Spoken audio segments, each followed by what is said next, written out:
एक ही तरह का धोखा, एक ही तरह की तकलीफ़, एक ही तरह का मिसहैप अगर इंसान के साथ हो जाए तो वो इंसान का डरना और परेशान होना और एंग्शियस होना बहुत नेचुरल होता है। कुछ भी होने से पहले एंग्शियस होना नॉर्मल है, लेकिन आपने अपने दिमाग को ये बताना है कि मेरे साथ हर दफ़ा ये हो ये ज़रूरी नहीं है। अपने नफ्स को, अपनी ईगो को ट्रेन करवा रहे होते हो कि किस तरह से सिचुएशन में कंट्रोल जाने नहीं देना। तो आप अपने बच्चे को जो एंग्जाइटी में जा रहा है, या अपने स्पाउस को जो एंग्शियस हो रहा है, या अपने पेरेंट्स को जो बुज़ुर्ग हैं और जो एंग्शियस हो रहे हैं, आप उनको झिड़कने लग जाते हो, डांटने लग जाते हो, चिढ़ने लग जाते हो। बिस्मिल्लाहिर्रहमानिर्रहीम, अस्सलाम वालेकुम वरहमतुल्लाहि वबरकातुहू। आज दो मेरी अपनी लाइफ की एग्जांपल्स जो रीसेंट डेज़ में हुई हैं about how to break an overthinking pattern, right. अक्सर ट्रैवल का मौका मिलता है और कुछ ट्रैवल्स में ओवर द ईयर्स पिछले 2-3 सालों में ऐसा हुआ कि एक दफ़ा मेरा बैग जो था वो गुम गया, वो आज तक नहीं मिला। एक दफ़ा क्या हुआ कि जब आप प्लेन बोर्ड करने लगते हैं ना, तो वो आपसे आपका ट्रॉली बैग ले लेते हैं कि हाँ आपको डेस्टिनेशन पे हम उतार देंगे। मुझे उस वक्त ये भूल गया कि मैं जिस जगह पे जा रही हूँ वो मेरी डेस्टिनेशन नहीं है, वो क्या कहते हैं, थोड़े घंटों का बस स्टे है मेरा, और फिर उसके बाद मेरी नेक्स्ट डेस्टिनेशन है। और जहाँ पे मेरा स्टे है वहाँ पे मेरे जो कपड़े थे या जो चीज़ें इस्तेमाल की थी उस रात के लिए, उन कुछ घंटों के लिए, वो उस ट्रॉली बैग में थी। बग़ैर सोचे समझे मैंने अपना ट्रॉली बैग पकड़ा दिया। अब मैं जब वहाँ पे उतरी हूँ और सबका सामान आ गया है और मेरा ट्रॉली बैग नहीं आ रहा है और मैं परेशान हो गई, और फिर मैंने जाके कहा तो उन्होंने कहा आपकी डेस्टिनेशन तो ये थी, तो वो ट्रॉली बैग तो आपको उधर ही मिलेगा ना, यहाँ पे थोड़ी मिलेगा। इट जस्ट हिट मी कि मैंने क्या मिस्टेक किया है। खैर, तो अब ये आगे पीछे ना दो मेरे अकेले ट्रैवल में मेरे साथ ये हुआ। तो इस दफ़ा जब मैं ट्रैवल कर रही थी, अब मेरा सामान नहीं आ रहा, और मुझे ना यही दो जो पुराने रीसेंट इंसिडेंसेस थे ये मुझे तंग करने लग गए। एंड लिटरली मैंने महसूस किया कि मेरा जो नर्वस सिस्टम है ना वो फ्राई होने लग गया है एंग्जाइटी की वजह से। मेरी पल्पिटेशन बढ़ गई है, मेरी हार्ट बीट बढ़ गई है, मेरी आंखें जो हैं वो ज़्यादा वाइड हो गई हैं, मेरा मुंह जो है ज़्यादा खुल गया। मैं ऐसे ऐसे ऐसे ऐसे सामान को देख रही हूँ, इधर देख रही हूँ, उधर देख रही हूँ, साथ में दुआ कर रही हूँ, या अल्लाह प्लीज़ प्लीज़ मेरा सामान आ जाए, या अल्लाह प्लीज़ मेरा सामान आ जाए। और मैं ख़ुद इतना शदीद तंग हुई अपनी इस बेचैनी से कि मैंने अपने आप को ऊंचा सा कहा, इरम कोई बात नहीं है। और फिर उसके बाद मैंने कहा, इरम अभी लोग हैं जिनका सामान आ रहा है, क्योंकि मैंने अपने आप को पास्ट अजम्पशन में थी ना कि अब इस दफ़ा फिर मेरे साथ ये हो जाना है, क्योंकि मेरे साथ पहले 2 दफ़ा हो चुका हुआ है। अक्सर हम लोग अपनी लाइफ की ट्रेजेडीज़ या अपने लाइफ के मिसहैप्स की वजह से ये कहते हैं ना, ये तो पहले भी हुआ था, और एज्यूम कर लेते हैं कि चूँकि ये पहले भी हुआ था अब तो ये दोबारा भी हो सकता है हमारे साथ। और फिर ये अगर हो जाए 2 से 3 दफ़ा एक ही बात, एक ही तरह का धोखा, एक ही तरह की तकलीफ़, एक ही तरह का मिसहैप अगर इंसान के साथ हो जाए, तो वो इंसान का डरना और परेशान होना और एंग्शियस होना बहुत नेचुरल होता है। लेकिन ये हमारे बस में है कि हम इस साइकिल को ब्रेक करें, इस अजम्पशन के साइकिल को ब्रेक करें। तो फिर मैंने अपने आप को कहा कि इरम अभी लोग खड़े हैं, अभी सामान आ रहा है, क्योंकि एग्जैक्टली वही एयरपोर्ट था, एग्जैक्टली ऑलमोस्ट वही टाइम था, एग्जैक्टली उतना ही स्टे था मेरी उस जगह पे, और एग्जैक्टली वैसे ही मेरा सामान आ नहीं रहा था। तो मैंने अब ये 3 चीज़ें पुराने इंसिडेंट से बहुत मिलती थी, लेकिन डिफरेंस क्या था? डिफरेंस ये था कि अभी लोग थे, अभी काफ़ी लोग थे। मैं क्या याद कर रही थी कि मैं अकेली बेड पे खड़ी रह गई थी और मेरा सामान नहीं आया था और सारे लोग अपना सामान लेके चले गए थे, राइट। सो मैंने अपने आप को कहा कि नहीं, अभी लोग हैं, हौसला रखो, अभी सामान आ रहा है। पहले अपना थॉट ब्रेक किया, लेकिन दिल को तसल्ली नहीं थी, ठीक है। मुझे पता था कि ये मैं अपने आप को हौसला दे रही हूँ। फिर मैंने अपनी तस्वीर पढ़ते हुए मैंने कहा कि Iram, you have to tell yourself, हमेशा हर दफ़ा स्टोरी एक जैसी नहीं होगी।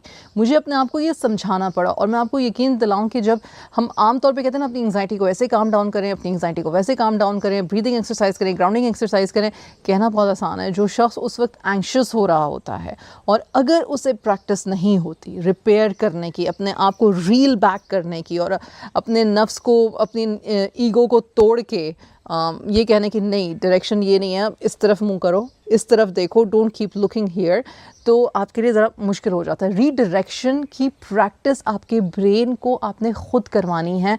लोग जब आपको कहते हैं ना अच्छा हौसला करो, अच्छा चलो आसान हो जाएगा, आप यकीन नहीं कर रहे हो, तो ये बात फैक्ट है, इसमें कोई झूठ नहीं है। ये इसलिए नहीं है कि आपका ईमान कमज़ोर है या आपको वो सामने वाला नहीं अच्छा लग रहा, या आप उस तकलीफ़ को बहुत इन्जॉय कर रहे हो। It's not that, it is just के your brain and your nervous system is wired in the past experience उस वक्त, और आप अपने आप को उससे निकालना मुश्किल होता है, नामुमकिन नहीं है, मुश्किल है। और मुश्किल इसलिए है क्योंकि अगर आपने अपने नर्वस सिस्टम को प्रैक्टिस नहीं करवाया और अपने ब्रेन को ट्रैक शिफ्ट करने की अगर आप प्रैक्टिस नहीं करवाते हो, और वो आपकी ज़िंदगी का पैटर्न ये है कि आप अज्यूम करके, परेशान होके, ओवर थिंक करके मतलब ख़ुद भी सड़ते बलते रहते हो और इर्द गिर्द वालों को भी मतलब तकलीफ़ में रखते हो, तो yes it is very difficult. तो मैं कहना ये चाह रही हूँ कि तकलीफ़ या एंग्ज़ायटी या अज़म्पशन बेस्ड जो ओवर थिंकिंग है वो नेचुरल है, वो नॉर्मल है, किसी के साथ भी हो सकता है। 2 दफ़ा 3 दफ़ा आपको एक ही सिनेरियो से आप हो गुज़रे हो, आपको नुकसान हुआ, तो चौथी दफ़ा आपका कुछ भी होने से पहले एंग्शियस होना नॉर्मल है। लेकिन आपने अपने दिमाग को ये बताना है कि मेरे साथ हर दफ़ा ये हो, ये ज़रूरी नहीं है। इट इज़ नॉट कि कोई समबडी इज़ आउट देयर जो जानबूझ के मेरा सामान जो है वो मुझ तक पहुंचने नहीं देगा, या मैं ही कोई बदनसीब हूँ, या मेरे ही मतलब कि व्हाटएवर एग्जैक्ट अनलकी हूँ, या व्हाटएवर कि मेरे साथ हर दफ़ा ये होगा। ऐसा ज़रूरी नहीं है। You have to train your mind for that. Then third is again you have to be grounded in your present. आपने जैसे मैंने अपने आप को ग्राउंड किया। इरम अपने इर्द गिर्द देखो कितने लोग हैं अभी। इरम देखो अभी कितना टाइम हुआ है तुम्हें आए हुए। इरम अभी लोग अपना सामान ले रहे हैं। सो आई हैड टू, मुझे कोई अच्छा नहीं लग रहा था अपने आप को ये कहना में, क्योंकि मेरा नर्वस सिस्टम बिलीव करना चाहता था कि इस दफ़ा फिर मेरे साथ कुछ हो जाएगा, और मैं डर भी नहीं हूँ, मैं साथ साथ कह भी नहीं हूँ अल्लाह प्लीज़ मेरे साथ ये ना हो। लेकिन मैं ये भी सोच रही हूँ नहीं हो जाएगा and then I had to break the cycle. मैं अक्सर अपने क्लाइंट्स को भी ये कहती हूँ, आपने अपने आप को ऐसे देखना है जैसे कि आप अपने आप को किसी मूवी में देख रहे हो और आप बाहर से देख रहे हो, और आप अपने आप को शिफ्ट कराते हो कि नहीं इस डायरेक्शन में मत जाओ, अपना डायरेक्शन चेंज करो, राइट। स्टॉप योर जैसे कहते हैं ना गाड़ी को ब्रेक्स लगाओ, stop your thoughts, break them, you have to literally break them. ये कोई शख्स बाहर से आके आपके लिए नहीं कर सकता। आप अगर किसी बच्चे के पेरेंट हो और आप बच्चे को तसल्ली दे रहे हो, लेकिन बच्चा जो है वो एंग्जाइटी में नहीं परेशान हो ठीक हो जाएगा, नहीं परेशान हो ठीक हो जाएगा, is not enough for them. You have to teach them the tools how to break their thought pattern, and then you have to be patient with them, क्योंकि sometimes the children don't believe it until they do it on their own। जब आप इर्द गिर्द नहीं होते उन्हें coach करने के लिए और वो फिर वो प्रैक्टिस करते हैं, फिर उनको यकीन आता है कि ओह हाँ हम तो अपनी थॉट ब्रेक कर सकते हैं। पहली चीज़ ये है। दूसरी चीज़ ये है कि हम चिढ़ के कह देते हैं, स्पेशली हमारा स्पाउस हो या हमारे पेरेंट्स हों या हमारी कोई बेस्ट फ्रेंड हो, बहन भाई, तुम्हारे साथ तो नहीं ना हुआ, तुम्हें क्या पता मुझे क्या फ़ील हो रहा है, राइट। क्योंकि ये कहना आसान है। Again this is coming from ego, this is coming from a hurt place, this is not coming from a sensible place से नहीं ये आ रहा होता। इसका क्या मतलब है? इसका मतलब ये है कि आपको अपनी अना पे और अपनी ह्यूमिलिटी पे काम करने की ज़रूरत है। और मैं बहुत अच्छी तरह से इस बात को समझती हूँ कि ये बिल्कुल ऐसी है कि जैसे आपको कहीं किसी ज़ख़म पे ख़ारिश हो रहा है और उस पर खुजाना जो है या उसको खरोचना जो है वो ज़्यादा तस्कीन देता है निस्बतन उस पर बर्दाश्त करके उसको हाथ ना लगाना या उस ज़ख़म को ना खरोचने से। तो मुंह जो बंद रखना होता है उसको, जिसको आप पेशेंस कहते हो, सब्र कहते हो, उस वक्त में हालांकि आपका नर्वस सिस्टम, आपका ईगो, सब कुछ उसके अगेंस्ट चीख रहा होता है, मुश्किल है लेकिन ये ज़रूरी है। क्योंकि आप अपने ब्रेन को, अपने नफ्स को, अपनी ईगो को ट्रेन करवा रहे होते हो कि किस तरह से सिचुएशन में कंट्रोल जाने नहीं देना। कामनेस नहीं है उसके बावजूद जो मिनिमम आप अपने आप पे ज़ब्त रख सकते हो, क्योंकि वो जो ज़ब्त होता है ना वो आपके नर्वस सिस्टम को वापस रीट्रैक करता है काम डाउन होने के लिए, रीट्रैक करता है आपके माइंड को लॉजिकल थिंकिंग की तरफ। जब आप काम नहीं होते हो, जब आप ओवर थिंक कर रहे होते हो, जब आप एंग्जाइटी में होते हो, चाहे आप तकलीफ़ में हो, उस वजह से ही हो, ये आपने अपने ऊपर लागू नहीं किया है या आपने अपने ऊपर तारी नहीं किया, लेकिन प्रीवियस अजम्पशंस, प्रीवियस एक्सपीरियंसेस की वजह से सेम सिचुएशन हो रही है और आपका नर्वस सिस्टम आपको कह रहा है कि भाई अब मेरे साथ कुछ बुरा हो ही जाएगा क्योंकि पहले 10 दफ़ा बुरा हो चुका हुआ है।